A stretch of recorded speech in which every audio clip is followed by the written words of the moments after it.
What's going on, everyone? I'm Mike Doyle, and thank you for watching Mike's Mysteries. This is a story or show about the paranormal, some weird stuff that happens to you, and my whole goal is to get that your ghost stories out there. I know Pennsylvania is supposed to be one of the most haunted states in the United States, and I know I've seen a few things. I've told a few of my stories overall, but the whole goal of this is to get the viewers out there, you in Central PA, hear a few of your stories. So today, I got George, who's from Huntington County, and he's got a few really good ghost stories. So I'm going to introduce George here. George, go ahead. You're on. Thanks, Mike. First of all, to correct it, Philadelphia, specifically Germantown. But I do live out here now, and it's been amazing to find out that certain things that occurred in Philadelphia have occurred out here as well.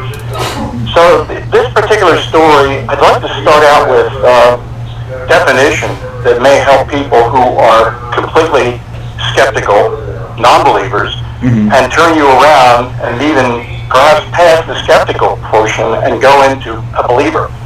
And are you listening, John Clay? He's a non-believer, right? He's not. All right, so first of all, to explain haunted would mean any place, not people, but place where things are haunted by spirits or ghosts. Haunted can be a home, it can be a business, it can be a tombstone that is known as a haunted tombstone or a whole gravesite. A whole cemetery is sometimes termed haunted. Spirits, as they are called, ghosts, apparitions, and the undead. But the most definite, interesting spirit that is, or definition of these people is restless souls or spirits. And the reason for that is these people essentially are unable or unwilling to move on to the afterlife, or in other words, heaven. They're unable to because of certain circumstances and unwilling because of certain circumstances. Whether I can get into that today or not, I don't know. But I thought I would tell people about that. Now, Mike wanted me to talk about one of the most really interesting stories out of Philadelphia. This comes from a mansion, one of many mansions in the city. I have a friend who lived with her family in this particular mansion at the age of 6. And she had a number of varying stories about at least 2 or 3 people actually. First of all, there was the mother and her young daughter, who was about my friend's age, 6 or 7 years of age. She could hear them coming up the back stairway every night into my friend's bedroom. And the mother would encourage her daughter to play with my friend's toys, which really had her upset. She was scared, but she was also upset that this little girl was allowed to play with her toys.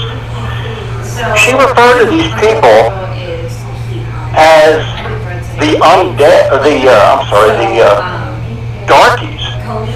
And she would always talk about them that way. And of course, this was when she was 6. And one day I said, "Do you understand why you call them the darkies?" She said, "No." And I said, "Because they were black." "What?" And she was shocked and glad that I, informed her of that.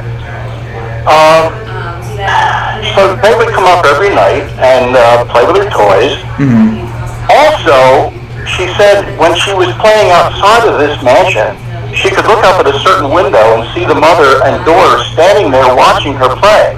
And I thought, well, the poor mother was probably thinking, I wish I could send my daughter outside to play with her, but she couldn't.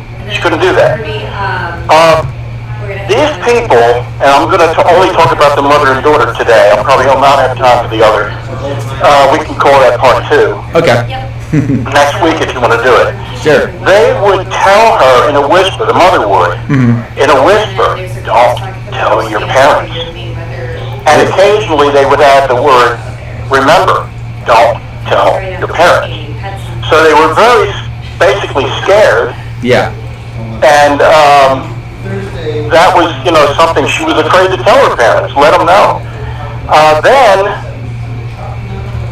let's see, next was, she realized when I told her that these people were black, I then told her they had been slaves. Gotcha. She was shocked about that. So clearly this residence, this mansion, was one of many mansions I'm aware of, was used by the Underground Railroad. And do you think that's why she told her not to tell her parents, because they're scared of getting caught? I think that's part of it. But this is someone who is considered an undead. This is someone who isn't alive, and yet she's still fearful, as a lot of them apparently are, about being aware, being known, being spotted or being heard or anything. Okay. And there are circumstances, Mike, where people say, gee, what was that? They heard something, or they saw something, or they thought they did. Oh, I must have been imagining things, or, I must have been still half asleep, or, people make excuses because they just can't believe what they saw and what they heard that was really true. And they don't understand it. They don't realize this is a haunted location. So, let's see, the next thing, I put things on paper so I wouldn't forget to tell you. It's definitely used by the Underground Railroad, absolutely. And I know of other locations around the city that were used by the Underground Railroad, including other mansions and other locations. I am really concerned about the poor mother and daughter, that I always thought they were slaves. And I began wondering, wait a second, why was this daughter a ghost as well? Why did she die? Yeah. Why did this young girl of 6 or 7 die? And I began trying to put it all together that perhaps she was not a slave. She was inside the house all the time, never outside. Maybe she was a servant. Was she possibly a slave back when and accepted by this family, who obviously were white, and accepted it into them and used as a servant, paid and respected? Did she die of perhaps a disease or an illness of some sort that took her daughter's life too? Would that explain it? So I don't know. That is an interesting aspect. Was she actually a servant rather than a slave? And her daughter got sick as well, and they both died. Now the second portion is someone else, which I'm not going to have time to talk about today, but it'll blow your mind even more. It's absolutely astounding. This man was outside all the time. So to give you a teaser, listeners, tune in next week, right? Tuesday, Mike? Yep, Tuesdays. Yep, Tuesdays at 2. And I can disclose that one. And it's incredible. He was only seen outside. He was never inside the mansion. So hopefully I helped educate people, not again, and people will perhaps become more accepting and understanding under the circumstances that these people were either unable or just unwilling to move on. In some cases, many people who were murdered cannot accept moving on until they get their justice. That's one of the reasons these people will not leave. Others just have nowhere to go. And this mother and daughter probably had nowhere to go. Yeah. If they were originally slaves, they were from another state, they don't have any family, and so they're probably still there today, and I wonder if the people who live in this mansion today are even aware of it. They may not be. So, Mike, you're doing a great job, and I hope that I can help listeners become interested in this and explain, tell their family, their relatives, their neighbors, and everything. And tune in next week.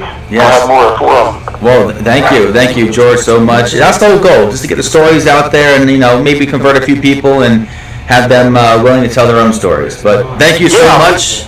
Because there is a lot of mystery to it. So, and the areas, Cape May Point, Gettysburg. You and I know, we've talked about the number of people in Gettysburg who were killed in that 4-day fighting. And 50-some thousand people, 50,000 something. Yeah. And it's just, and the ghostly things that go on out there are incredible.